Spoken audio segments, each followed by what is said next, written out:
అందరికీ హాయ్ అండి. ఎంతో నోరూరించే మైసూర్ బోండా నా స్టైల్లో ఈరోజు చూపిస్తాను రండి. ఒక బౌల్ తీసుకొని పుల్లటి పెరుగు 1 కప్పు తీసుకొని, ఒక చిటికెడు వంట సోడా, ఉప్పు రుచికి సరిపడా ఉప్పు, 1 కప్ మైదా పిండి అయితే వేసుకొని బాగా కలుపుకోవాలి. ఇంగ్రీడియంట్స్ వచ్చి ఎర్రగడ్డ, సబ్బుక్షి కూరకు, కొంచెం పచ్చిమిర్చి, శుంఠి తురుము తీసుకోవాలి.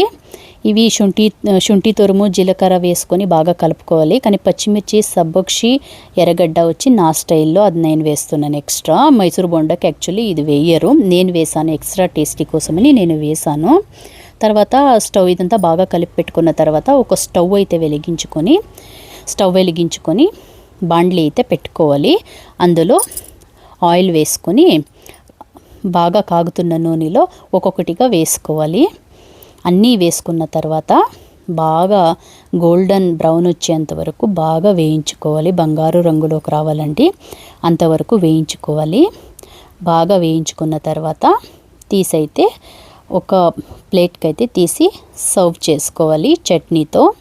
చాలా బాగుంటాయండి, టేస్టీ మాత్రం చాలా బాగుంటుంది. చూడ్డానికే కాదు, తినడానికి మాత్రం చాలా పైన క్రిస్పీగా, లోపల సాఫ్ట్గా చాలా బాగుంటుంది.